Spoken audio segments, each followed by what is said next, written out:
Okay, so final lesson to observe.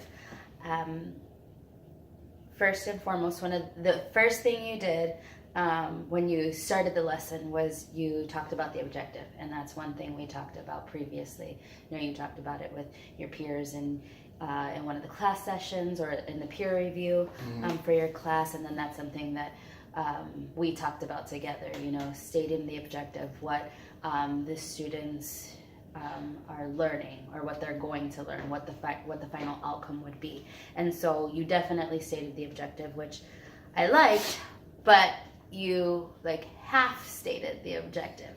So you're like, okay, so we're gonna go over the objective, and then you're like, and the objective is going over percentages, going over percentages, going over percentages. So, I mean, you went over percentages, but it didn't tell them what their final outcome was going to be. Right. Where they're going to be able to convert percentages, where they,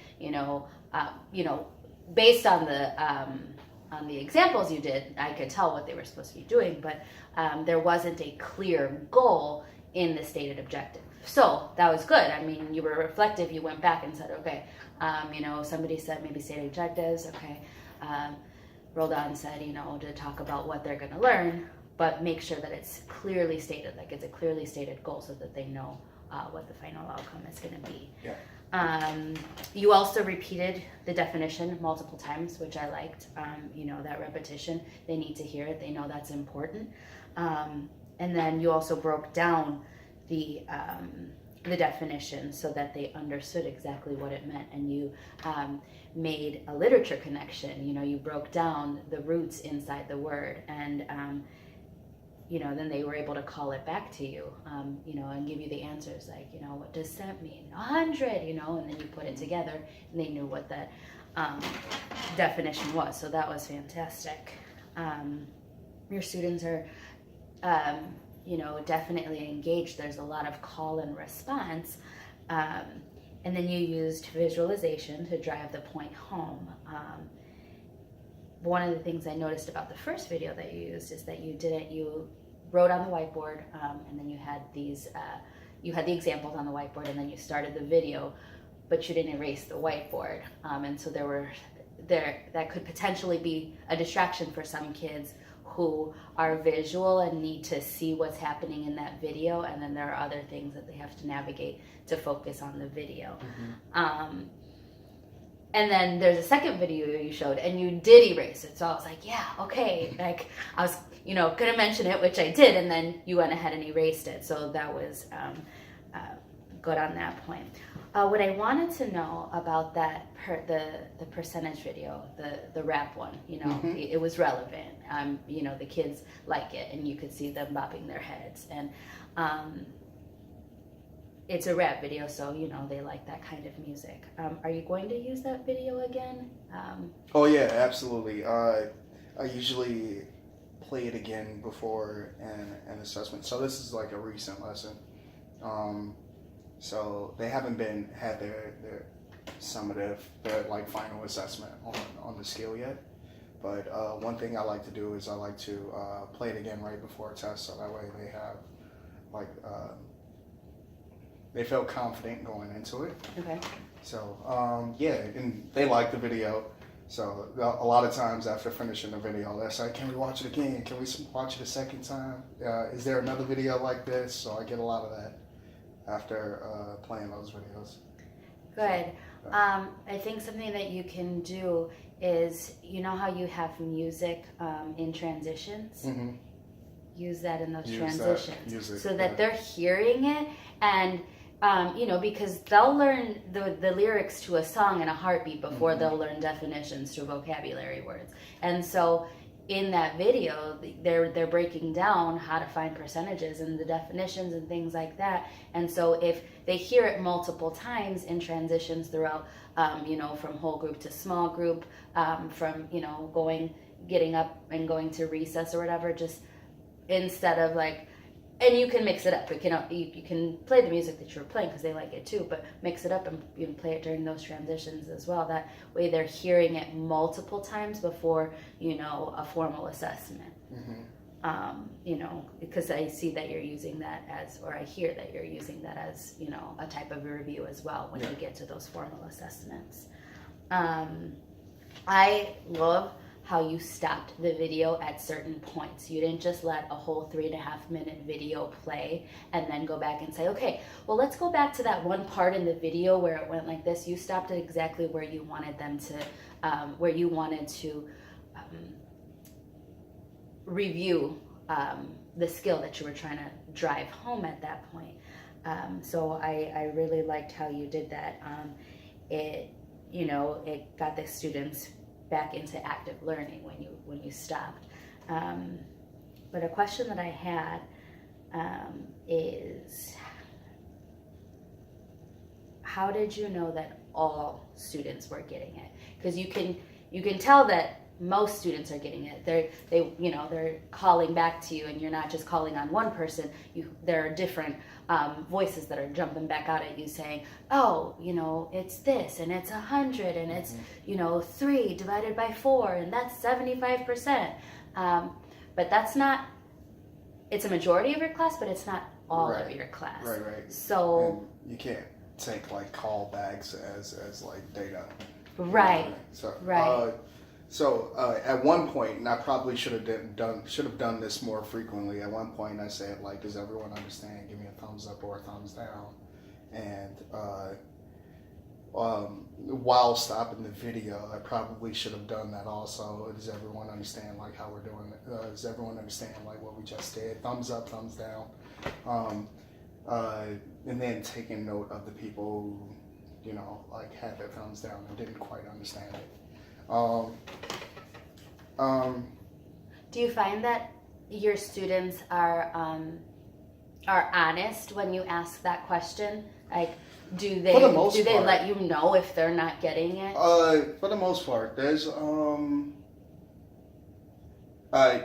sometimes in class, and it should probably also be more frequently, I'll say things like, hey, don't just sit there and give me a thumbs up. Are you giving me a thumbs up because you're embarrassed? There's nothing to be embarrassed about. Like, give me a thumbs up if you really mean it, and give me a thumbs down like if you truly don't understand, because I need to help you. And it's something that I need to constantly, like, it needs to become not just a sporadic occurrence. And when I feel like everyone's not really sure, and just like common practice, like give me a honest thumbs up or an honest thumbs down, you know what I mean?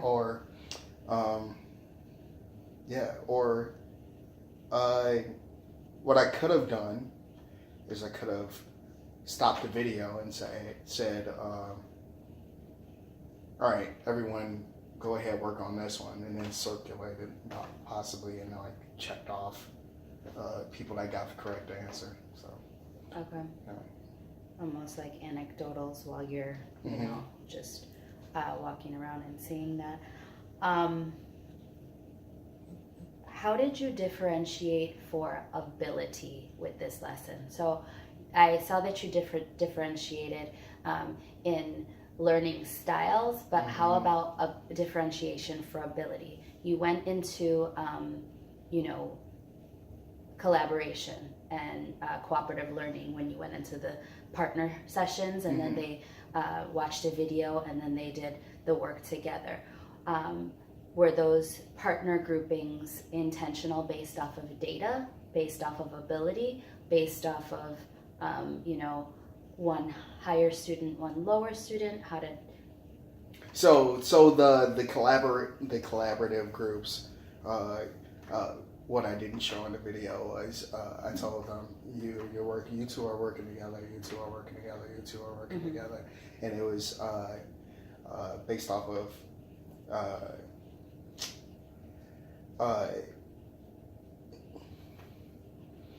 It was really like I had 2 high students working together, and I had like two like lower students working together, so that way I could like go to them and kind of hover over them a little bit and work while they're doing the practice, and saying, think about this a little harder, you know, Yeah. Okay. I mean, yeah, and that's just what I wanted to know, if it was differentiated by ability or if it was mixed abilities, you know, and either way, I just wanted to know what that looked like. You definitely pique their interest when you add those videos. Even the not as cool video, you know, piques their interest because you're taking some of the pressure off of you and just them listening to you and seeing the lesson brought out in different ways. And then, but you also explain after, you know, you've piqued their interest in a different way. You come back and explain, okay, and this is what the video was saying, so let's try it here. Let's try this. So, I mean, when the kids like doing something, they're going to work harder to get better at it. And you could see that. You can hear more and more students engaging in the conversation and being a part of that lesson. And so I appreciate that. And then you definitely show respect for your students and respect for their learning. You know, that you have a good grasp on the classroom management, you know, and you always bring it back, clap once if you can hear me, clap twice if you can hear me, you know, redirect in ways that, you know, need to be redirected, but not in any kind of demeaning way. And so, you know, they feel like they matter and their learning matters because you're not, you know, degrading them and you're not talking down to them. So I appreciate that as well. I would like to see you work more on the assessment piece. And what I mean by that is you have this very, you have one definition of what assessment is in your head, but assessment can be so much more. So as you're walking around, that's assessing whether they know it or not. It may not be, you know, pencil to paper, but it's still a certain type of assessment. So I want you to work on different types of assessments so that you know, and then be able to give the feedback so that, because that feedback is going to motivate them, you know, to motivate them to put more effort into the learning, you know, and then using a variety of assessment techniques, and that's going to allow them to demonstrate their mastery in different ways. You know, not every kid is going to be really good about recalling that information, recalling the equations, recalling how it works, and putting that pencil to paper, but they can show you with manipulatives, or they can, you know, recite a rep back to you, and then they can work the problem out that way. So that's what I want you to focus on, that so that, you know, you have more data to come back to the table with, and that's going to drive your instruction that way. But yeah, so clear goals and working on assessments. Thank you, Ryan. All right.